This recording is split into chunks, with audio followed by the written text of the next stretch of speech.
오늘은 대출 규제 때문에 가격이 5억씩 폭락하고 팔리지도 않아서 망연자실한 집주인들의 사연을 소개하겠습니다.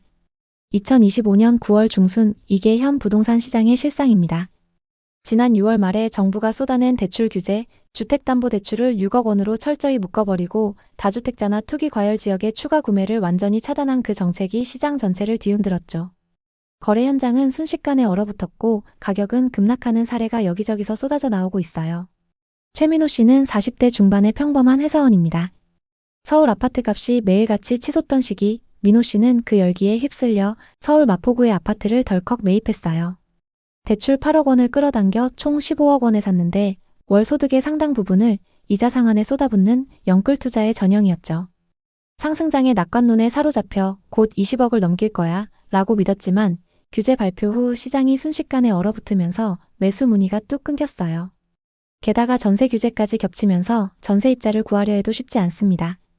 상승장에서 비슷한 영끌 투자자들이 많았는데 특히 상업용 꼬마 빌딩에 뛰어든 사례를 보면 공실률이 급증하면서 임대 수익이 반토막난 경우가 속출했어요. 한 투자자는 빌딩을 산 지 1년 만에 상권 변화로 임차인이 빠져나가 30% 이상의 손실을 입고 현재까지도 공실을 채우기 위해 노력하고 있습니다. 최민호 씨의 경우도 마찬가지로 무리한 레버리지로 인해 규제 한 방에 무너진 거예요. 아내와의 다툼이 매일같이 이어지면서 이혼 위기에 처했고 아이들과의 관계도 나빠졌어요. 스트레스로 최민호 씨 본인도 불면증과 우울증을 앓아 병원에 다니게 됐고 회사에서조차 집중력이 떨어져 승진 기회를 놓쳤죠. 최근 뉴스 기사를 보니 영끌 투자 실패로 가족 갈등이 극에 달해 자녀가 학교를 포기하거나 부부가 헤어지는 경우가 급격히 늘고 있다고 해요. 최민호 씨는 정부 정책 때문에 인생이 산산조각 났어요. 팔아도 대손실이고 안 팔아도 빚더미에 짓눌려 숨쉬기 힘들어요. 라며 한숨을 쉬더라고요. 이 대출 규제가 왜 이렇게 치명적이었는지부터 천천히 짚어볼게요.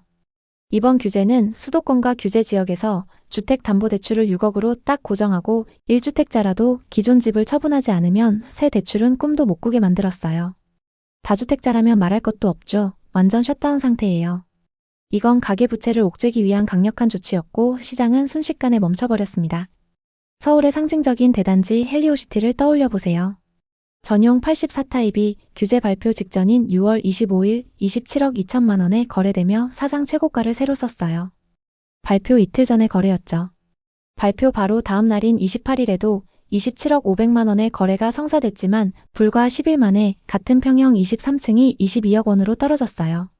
직전 대비 5억 원 가까이 무려 20%나 추락한 거예요. 강동구나 송파구 다른 대형 아파트들도 호가가 2, 3억씩 내려앉은 매물이 쏟아지고 있죠. 대출 6억 상한선이 시장의 숨통을 제대로 옥죄고 있는 겁니다. 이번 규제로 충격이 가장 큰 곳은 신축 아파트의 전세 시장이에요. 소유권 이전 조건부 전세 대출을 아예 금지해버렸잖아요. 그래서 입주를 코앞에 둔 새집의 주인들이 임차인을 구하지 못해 허덕이고 있어요. 전세 가격이 슬며시 내려앉고 월세로 전환된 매물이 눈에 띄게 늘었어요. 반포 메이플자이를 예로 들어볼게요.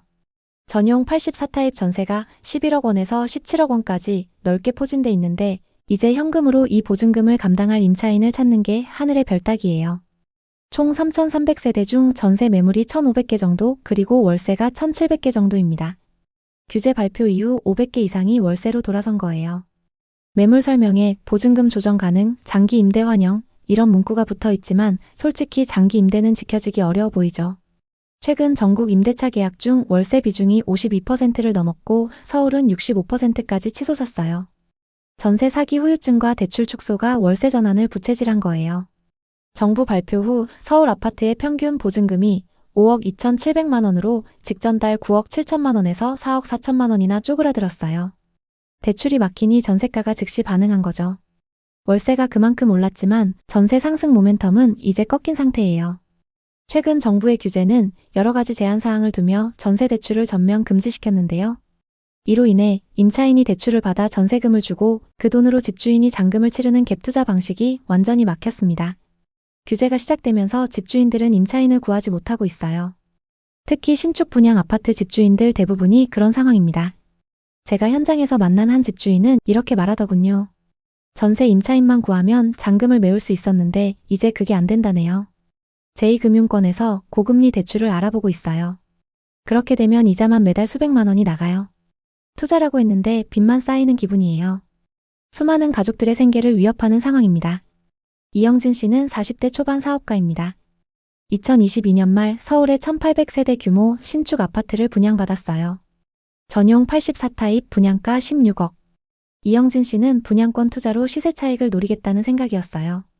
전세 임차인을 구해서 전세금으로 중도금 대출과 잔금을 메우고 계약금과 일부 돈만 가지고 신축 아파트를 소유할 생각이었죠. 사업을 하면서 분양권 투자로 은퇴 자금을 모을 수 있을 거라 믿었어요. 친구들과 가족들에게도 분양권 당첨 소식을 자랑했죠. 하지만 대출 규제가 터지면서 모든 게 무너졌어요. 소유권 이전 조건부 전세 대출이 금지되자 임차인에게 전세 주면서 새 집을 소유하는 게 불가능해졌습니다. 임차인들 중 현금 부자는 없고 대부분 대출에 의존하는 사람들인데 이제 대출이 불가능하기 때문에 다들 발길을 돌렸죠. 이영진 씨는 결국 담보대출로 해결해 보려고 했지만 그마저도 한도가 막혀서 불가능했습니다. 결국 모자란 돈은 사금융권에서 10% 이상의 금리로 빌려야 하는 상황입니다. 월세로 돌려도 수익이 안 나요. 오히려 적자예요. 투자라고 했는데 빚더미에 앉았네요. 이 아파트를 팔아야 할지 버텨야 할지 모르겠어요. 이현정 씨의 사례처럼 규제 직격탄을 맞은 갭 투자자들이 속출하고 있습니다. 거래 현장도 완전 얼음장처럼 차가워졌어요. 9월 중순 기준 서울 아파트 거래가 454건으로 6월 중순 2,964건에 비해 84%나 감소했어요. 경기도도 1,025건으로 6월 5,122건의 반도 안 돼요. 대출 없이는 비싼 집을 사기 어렵다는 게 적나라하게 드러난 거예요. 공인중개사들 사이에선 이러다간 생계가 위태로워진다는 한탄이 터져나오고 있어요. 제 지인 중개사분은 거래가 없으니 사무실 월세 내기도 벅차요. 집값 오를 때도 내릴 때도 고통은 똑같아요 라고 푸념하시더라고요. 이 모든 게 우리나라 가계대출 의존도의 심각함을 드러내는 거예요. 지난 몇 년간 집값 상승은 빚으로 떠받쳐왔던 거였어요. 이수진 씨는 40대 후반의 약사예요. 부동산 시장이 다시 오를 거라는 기대감에 경기 하남의 아파트를 노렸어요. 전세 끼고 갭투자로 매수했죠. 매매가 12억에 전세는 7억, 현금 5억을 들였죠. 전세가 오르면 레버리지로 대박날 거라는 주변의 조언에 홀려서 계약했어요. 하지만 규제 후 수요자들은 사라지고 전세 시세도 떨어졌어요. 만기 시점에 역전세로 보증금을 얼마나 돌려줘야 할까 걱정입니다.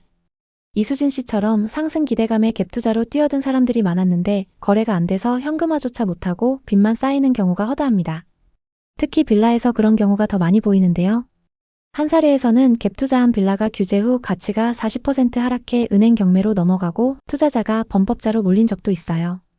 이수진 씨는 정부 규제 타이밍에 모든 게 무너졌고 요즘은 잠도 잘 못 자요 라고 털어놓더라고요. 하지만 시장이 완전히 무너진 건 아니에요. 오히려 일각에서는 반등 분위기가 형성되고 있습니다. 왜냐하면 금리 인하 기대가 커지기 때문이에요. 돈이 풀리면 인플레이션이 따라오고 집값도 그 물결에 휩쓸리기 마련이죠. 정부가 금리를 내리기 전에 대출을 미리 옥죄는 이유도 바로 이거예요. 서민들은 6억 이상 대출을 꿈도 안 꾸지만 중산층이 영끌로 달려드는 경우가 많으니까요. 늘어난 돈이 주식으로 몰리거나 부동산으로 회귀할 수 있어요. 최근 코스피가 3,200선을 오르내리며 뜨거워진 게 그 증거죠.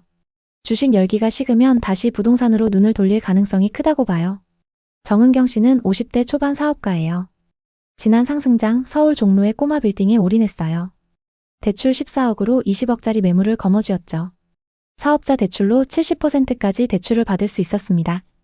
역 주변이기 때문에 임대 수익으로 안정적인 현금 흐름을 만들 수 있어요.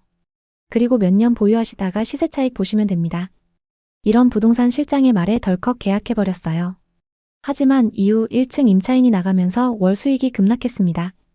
건물 가치가 하락하는 게 두려워 월세를 낮추지 못하고 계속 공실로 뒀는데요.